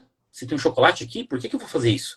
Entendeu? Ou seja, o pai que está hoje em dia com essa criança atual, que vem de todo esse histórico, ele falou, meu mundo está do avesso, vamos partir para um outro extremo. E aí que está errado. É aí que o 80-20 tem que entrar em questão, entendeu? Para você ter esse equilíbrio. Porque, falando até de mais profundo, não sei se foge do tema, mas a criação da criança, como que você quer criar o seu filho? Dá para você criar ele 100% sem nada industrializado? Dá. Até quando? Como que essa criança vai socializar? E quando ela estiver numa festa e todo mundo estiver comendo uma coisa, ela quiser experimentar, como que você vai tratar a educação do seu filho para ter consciência de saúde, consciência alimentar? E aí que vem um fator mais social, psicológico, de como introduzir saúde. Porque o que a gente está fazendo aqui, nós três, a gente não vai salvar o mundo, por mais que a gente queira. O máximo que a gente pode fazer é conscientizar os pais a ter uma conduta, uma educação de saúde para as crianças. Você pegou um ponto bem importante, Jean, que eu queria muito falar sobre isso. Por exemplo, como é que você vai tratar essa parte social da criança, né? Por exemplo, o pai e a mãe quer fazer o melhor para a criança. Então, ela, por exemplo, vamos supor de pais bem intencionados que queiram, de fato, mudar a alimentação de uma criança que já está em andamento, uma alimentação ruim. Por exemplo, eu até falei lá, dá a maçã, leva a maçã, enfim. Aí até o Jean falou, mas a criança vai chegar lá, um monte de gente levando bolo de chocolate, pipoca, pirulito, e a criança com um saquinho de maçã. Ela vai destoar. Tá, então assim, são dois aspectos. Um que eu queria falar, ele ficou lá para trás, eu não falei lá atrás, mas é que eu acho que precisaria ter, e a gente, como psicólogo, você como profissional da educação, a gente precisa se levantar e falar mais sobre isso, sobre as escolas, a equipe pedagógica, os professores se levantarem, fazerem reuniões, estudarem mais sobre o tema, a equipe pedagógica mudar a merenda escolar, as escolas particulares que têm as suas cantinas proibirem realmente acesso à alimentação ultraprocessada, colocar alimentos mais saudáveis ali para disponibilizar para a criança, fazer reuniões de pais e mestres ali, mostrando para os pais, proibindo, pedindo, colocando como regulamentação de que os pais não enviem na lancheira alimentos processados, mas alimentos mais naturais, para criar uma cultura social ali para a criança de uma alimentação mais saudável. Por exemplo, no Japão, é que o Brasil é uma realidade muito distinta, mas a educação japonesa, a educação primária, por exemplo, nos primeiros anos, é proibida a alimentação ultraprocessada. Se não me falha a memória, até teve uma lei que já faz um tempinho no Japão, onde foi até, acho que foi proibido até nos supermercados colocar doces assim na altura das crianças, abaixo, sabe? Para não assediar as crianças com doces. Então, assim, existem políticas que podem ser feitas e que funcionam muito bem em outros países, que pode, sim, começar a ser trabalhado aqui no nosso país. E para isso acontecer, tem que levantar pessoas e profissionais que comecem a falar sobre esses temas, que comecem a discutir essas coisas, que comecem a trazer as evidências e o impacto de tudo isso, sabe? Como é que isso... Porque vai impactar no rendimento acadêmico, vai impactar, a gente tem pesquisa, eu até trouxe algumas aqui, mostrando que sim, impacta o comportamento. A criança fica mais agressiva se ela se alimenta de ultraprocessados. A criança ela tem um comportamento muito mais agitado, ela tem muito mais crise de explosões, acessos de ira, de raiva, ela não consegue se concentrar, ela fica muito mais violenta e agressiva quando ela tem acesso a alimentos ultra industrializados, açucarados, com cafeína e tudo mais. Assim como melhora o desempenho acadêmico, as notas ficam melhores, o comportamento social fica melhor quando a alimentação é mais saudável. Então, assim, eu acho que tem que ser falado sobre isso, sabe? Por mais que eu tenha consciência que a gente não vai mudar tudo, a gente precisa falar sobre essa realidade, de que precisa haver uma discussão sobre isso para começar a trazer uma cultura para a criança. Porém, agora eu vou falar de uma outra realidade, a realidade que nós temos agora no tempo presente. Eu falei de uma realidade futura que deveria acontecer. Vamos falar sobre agora. O que você pode fazer agora com o que você tem? Alguns pais, por excesso de zelo, acaba criando na criança uma compulsão alimentar, por restringir demais e não orientar. Não educar o paladar da criança, não conversar, não orientar a criança corretamente, acaba simplesmente privando, proibindo de forma tirânica, e tudo aquilo que é proibido, sem que a criança tenha tido oportunidade de fazer uma escolha, de raciocinar sobre aquilo, o que vai acontecer? Aquilo se torna extremamente glamouroso. O que não pode, o que é proibido, começa a se tornar um prêmio. Se não pode, é especial. Então eu quero saber como é. Ao ponto então, assim, de fazer escondido. E eu já vi, inclusive, casos de família bem ortodoxa, assim, bem religiosa, que desde pequenininha deu uma alimentação vegetariana estrita para os filhos. Só que era uma alimentação muito proibitiva, sabe? Era muito dura, muito rígida. Não era conversado, não era explicado. Não foi feita uma estratégia, não foi dado um suporte psicológico para que essa criança conseguisse desenvolver sozinha a habilidade de discernir o que é bom e o que é ruim. E aí, o que aconteceu? Se tornaram vários adultos com compulsões alimentares. São 4 filhos nessa família, nesse caso. Eu vi que os 4 têm compulsão alimentar. E aí eu fui fazer uma investigação, mas pais tão zelosos, cuidaram, deram uma alimentação boa. Por quê? Porque houve uma opressão muito grande que gerou o quê? Um desejo, uma compulsão pelo que não pode, entende? Então também tem que saber fazer isso direito em casa. Primeira coisa que eu acho, você, quando a criança, o pai e a mãe, o adulto responsável pela criança, ele é o centro, ele é o polo, ele é a autoridade máxima. Então, nos primeiros anos de vida, quem tem que ter total domínio e controle sobre a alimentação é o pai e a mãe. Não é a criança que tem que decidir o que ela quer, porque ela nem sabe, ela nem conhece ainda, tá? Eu tô falando primeira infância. Então, os pais vão oferecer tudo que é saudável, não dando para a criança alimentos industrializados nessa fase, ela vai conseguir criar uma memória infantil, uma memória de paladar infantil, afetivo, ela vai criar afeto pelo alimento que é natural, ela vai ter um paladar puro, vai ter essa pureza, ela vai desenvolver esse afeto com comer a fruta com a família, em momentos comemorativos, entende? Dá como recompensa uma frutinha especial que é diferente, que ela gosta, cria dinâmicas ali familiares de recompensa, por exemplo, de um vegetal diferente. Vamos ali, vamos comprar hoje uma fruta especial, sabe, que você nunca comeu. Se você, não sei, quiser dar alguma recompensa com relação à alimentação, dá com relação à oferta de coisas saudáveis. Vai criando essa conexão afetiva da alimentação saudável com a criança. E a partir do momento que começar a entrar a socialização, começar a entrar a rotina de escola, que entra ali a partir dos 4, 5 anos de idade, já fez um caminho bem feito com essa criança. Você já trabalhou bastante com ela. É uma criança que já está habituada, que o natural para ela é comer o que é saudável. Você começa a trabalhar a questão, conforme a capacidade que a criança vai tendo de compreender as coisas, você vai mostrando os outros alimentos que existem e explica para ela qual a diferença daquilo para isso. Explica o porquê que você escolheu dar isso e não aquilo.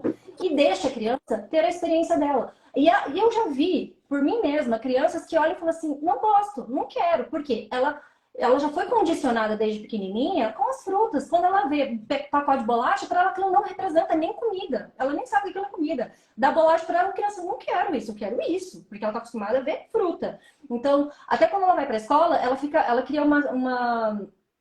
cria uma resistência resistência muito maior para se sair em situações sociais com outras crianças, em festinhas e tudo mais. Então, assim, você também tem que saber fazer esse trabalho psicológico com a criança, para não gerar nenhuma compulsão. Uhum. Pronto, era isso. A gente vai precisar nos encaminhar aqui para os momentos finais, mas vocês pontuaram coisas muito importantes que eu acho que davam até outras lives sobre esse trabalho de conscientização. Uma das perguntas que eu ia fazer, e outras pessoas já, eu acho que perguntaram aqui também, com outras palavras, como que a gente faz, né? Então, às vezes a gente tem famílias que estão se deparando com esse conhecimento, com a importância de se conscientizar e de mudar hábitos. E a mais vem de um histórico familiar, onde estão acostumados a comer tudo que é mais prático, tudo que é industrializado. O almoço é arroz e nuggets, por exemplo. Existem famílias que dão isso, que oferecem isso no almoço ou na janta para as crianças. Então, assim, como mudar, né? Então, vocês comentaram coisas muito interessantes. O trabalho da conscientização, né? Eu entendo que até para haver mudanças nas escolas, precisa haver esse trabalho de conscientização de uma forma geral na sociedade, inclusive com os professores, né? Com os profissionais que trabalham com a educação. Em certo sentido, precisa vir de cima, né, com imposição de políticas públicas, né, de realmente proibir processados, ultraprocessados na escola, né, refrigerantes, coisas que a gente sabe que é cientificamente comprovado por A mais B que faz mal para essas crianças. Mas, por um outro lado também, enquanto essas políticas ainda não vêm, né, estão caminhando passos lentos, a gente, no nosso individual, e fazendo esse trabalho de conscientização, de formiguinha, né, também. Quem já tem, está buscando, né? Eu acho que todos nós aqui temos o que melhorar. Eu mesmo tenho muito que melhorar na minha... Todo dia eu tô aprendendo coisas novas que me impressionam. Eu falo assim, nossa, como é que eu não sabia disso? Há tanto que aprender. Então, assim, a questão do estilo de vida, a gente sempre está aprendendo algo novo e a gente sempre tem o que melhorar. E a gente tem o que compartilhar com outras pessoas e influenciar. E o que eu vejo com vocês, e inclusive foi o motivo pelo qual eu tive contato com vocês no Instagram e busco acompanhar e aprender com vocês diariamente acompanhando os stories, os conteúdos que vocês produzem, é que muitas vezes falta referência de pessoas que façam diferente, né? Falta assim, a referência de alguém que te incentive, que te dê um apoio. Então, e dentro de casa, eu entendo também que tem que haver muito diálogo, né? Para a gente não ter essa postura, como a Haru comentou, de impor algo e aquilo lá a gente produzir resultados negativos, né? Que mais estragou em relação... promoveu mais estragos em relação aos hábitos e à compulsão, os interesses de um indivíduo do que ajudou ele a se aproximar ao mais natural, ao mais saudável. Então, a criança precisa entender se existem regras em relação à alimentação dentro de casa. Os pais têm total direito de conversarem e estabelecerem essas regras, mas elas precisam ser conversadas, dialogadas, baseada em diálogo e em informação, em conhecimento. Por quê? A criança precisa entender o porquê. Até dentro da sala de aula, seja em qualquer situação que envolva o exercício da autoridade, ela vai ser melhor respeitada, a autoridade de um professor, se as crianças entenderem, a partir de um diálogo, de uma discussão, o porquê que aquela decisão é a melhor. Então, o diálogo é fundamental na relação humana. Se vocês quiserem fazer algum comentário para acrescentar ou corrigir, vocês fiquem à vontade. E eu vou fazer a última pergunta para a gente encerrar. Um exemplo prático que eu me lembrei agora, por exemplo, eu lembro de uma sobrinha de um amigo da igreja, Ela me chamava de tia, né? Tia, eu vi que você ganhou um ovo de Páscoa, mas eu sei que você não come chocolate. Você dá pra mim? Aí eu olhei pra ela e falei assim: você sabe que eu gosto muito de você, né? Ela, sei. Não, mas você sabe que eu tenho um amor muito especial por você, né? Sei. Então, e porque eu te amo muito, eu quero o teu bem. E eu quero que você seja uma menina saudável. E sabe por que a tia não come? Porque a tia quer ter saúde. E sabe por que a tia não quer dar isso pra você? Porque eu quero que você tenha saúde. Se eu não gostasse de você, eu fosse indiferente, eu realmente, assim, não me importasse com você, eu ia falar, pode comer. Mas como eu me importo muito com você, eu não vou poder fazer isso. Você entende? Ela olhou, pensou, ela me abraçou e falou, tia, eu te amo tanto. De alguma forma, essa conversa com ela fez com que ela se sentisse validada, respeitada, ela se sentiu amada. E ela falou assim: não, tá bom, eu não quero, não. Eu te amo tanto, e me abraçou, sabe? Então, assim, eu acho que a gente tem que saber ter repertório para conversar. Claro que cada criança vai ter uma demanda, né? E eu não falei de um cenário que é o mais crítico de todos, eu acho que talvez seja o cenário da maioria das pessoas que estão nos assistindo, ou que irão nos assistir no futuro, das crianças que já tiveram acesso a um monte de alimentos ruins e que agora, nesse momento, os pais estão começando a se conscientizar e estão querendo começar a fazer essa mudança em casa. Nesse outro cenário, que é o cenário mais popular, mais comum, é realmente mais desafiador. Mas eu acredito que a melhor forma é realmente um trabalho gradual, sabe? Sem severidade. Começa explicando, pega vídeos, demonstra, seja didático, mostra o impacto, o resultado que ela vai colher com aquilo. Vai começando a construir na cabeça, no imaginário dessa criança, o significado realmente por trás do que significa alimentação boa e ruim. E ajuda ela a construir e ajuda ela também a se apaixonar pelo alimento que é bom. Envolve ela na atividade da cozinha, começa a criar estratégias, ensina ela a fazer uma comida saudável. Ela vai ter o maior prazer do mundo de comer uma coisa que ela mesma fez, sabe? Então, a criança adora essas coisas. Então, existem muitas estratégias que podem ser feitas para começar a fazer esse trabalho de mudança de mindset na cabeça das crianças que já têm esse vício. Mas hoje não vai Essa dar para falar sacada de disso, né? cozinhar junto com a criança funciona que é uma beleza. Vamos Ajuda ela a voltar trocar os aqui para ingredientes, né? Tudo. uma próxima live e a gente vai trabalhar esses exemplos práticos, né? Como trabalhar didaticamente, né? Essa conscientização, esse ensino da criança em relação à necessidade de cuidar da própria saúde, né? Gente,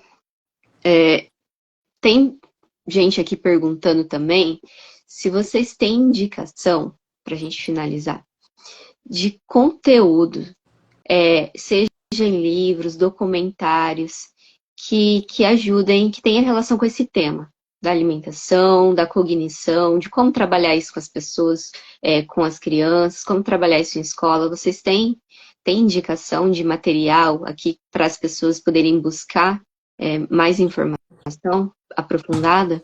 Bom, direcionado para criança, não. Mas eu acho que com a educação do pai ou da mãe, eles conseguem, se conscientizando, aplicar o conhecimento e transmitir isso para o filho. Mas documentário tem vários. Depende de qual tema, entendeu? Falar sobre alimentação vegetariana estrita em si, ou como ter saúde de modo geral, entendeu? Porque no YouTube mesmo, você pode... Como que eu descobri tudo isso? Nos livros e no YouTube. Vi documentários. E daí, com isso, ao longo dos anos, eu fui somando um mais um, entendeu? Então, a gente tem o documentário Forks Over Knives, a gente tem o Dieta dos Gladiadores. Como é que é o nome daquele outro, Haru, que fala bastante até de açúcar? Esqueci o nome. What the Health? What the Health. Esse aí, muito bom. What the Health. Então, o próprio Netflix, ele tem um setor lá com esses documentários ligados à saúde. Tem meus vídeos no YouTube também, pode ajudar. Dieta de Gladiadores e o YouTube do Jean é um combo que todo mundo que está assistindo essa live precisa, ao sair da live, ir para esses três lugares. O canal do Jean, já se inscreve lá, é o primeiro lugar. O segundo tem na Netflix o Dieta dos Gladiadores e o What the Health, acho que tem no YouTube, se não me falha a memória. São dois documentários muito legais.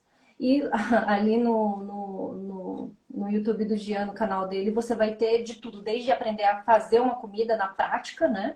A informações de qualidade. Eu queria, antes da gente encerrar a live, gostaria de mostrar algumas coisinhas só, algumas pesquisas. Por exemplo, com relação ao desempenho cognitivo, com relação à alimentação e o impacto disso, né, no desempenho dos acadêmicos específicos dos estudantes. Então, eu vou começar aqui falando um pouquinho sobre uma pesquisa que saiu na Early Life. Eu não sei falar muito bem inglês, tá? Eu não sei pronunciar o inglês, então eu vou pular essa parte. A pesquisa da Early Life, ela foi realizada e publicada pelo Instituto de Saúde Global de Barcelona. Nela obtiveram-se dados de quase 1.300 crianças de entre 6 e 11 anos. A sua procedência era de 6 países europeus: Reino Unido, França, Espanha, Grécia, Lituânia e Noruega. Os responsáveis analisaram até 87 fatores ambientais aos que os meninos e as meninas estiveram expostos, tanto em sua vida uterina como ao longo da infância. Então, foi uma pesquisa grande e longa. Quanto aos seus resultados, a associação entre alimentação e desenvolvimento cognitivo pode dever-se ao fato de que as dietas saudáveis, entre as que se encontra a dieta orgânica, são mais ricas do que as de fast food são mais ricas do que as de fast food em quesito nutrientes necessários para o desenvolvimento do cérebro, como os ácidos graxos, vitaminas e substâncias antioxidantes, em comparação com as que, de forma conjunta, pode oferecer as funções cognitivas da infância. Por outro lado, os resultados mais baixos dos testes de inteligência que se realizaram foram obtidos por aquelas crianças que estavam habituadas à comida rápida, ao amontoamento em casa e à fumaça do tabaco também recebido na infância. Então, a principal conclusão é que uma dieta saudável é capaz de aumentar a inteligência, assim como de melhorar o rendimento do cérebro. Já na Inglaterra, pesquisou-se a quase 4.000 crianças, criança bastante, tá? É um número bem expressivo de crianças que participaram dessa pesquisa, crianças de 3 a 8 anos de idade, e obteve-se o resultado de que aquelas crianças que comiam alimentos ultraprocessados apresentavam um coeficiente intelectual menor, um desempenho menor de nota. De fato, o estudo chegava a afirmar que importava mais a alimentação do que o nível socioeconômico das famílias, tá? Mais do que o nível socioeconômico, a capacidade financeira. Por outro lado, apontava a importância da lactação também materna, né, no desenvolvimento cerebral dos bebês, avisando de que se depois, mesmo que a criança tenha recebido o aleitamento, se depois disso ela abusasse de alimentos ultraprocessados e com excesso de açúcares, de pouco serviria no desenvolvimento posterior do cérebro, ainda que ela tenha sido aleitada no peito. A inteligência também na vida adulta. A seguir, cabe mencionar também uma terceira pesquisa que foi relacionada com esse tema, que foi coordenada por um professor de saúde pública na Universidade de Emory, nos Estados Unidos. O mais notável é que foi realizado em 1.448 crianças. Mais ou menos foram 2 anos de pesquisa, dando como resultado a afirmação de que aquelas pessoas que tiveram uma boa alimentação durante sua infância também são mais inteligentes quando são adultos. Isto não somente no momento que estão desenvolvendo, mas durante toda a sua existência.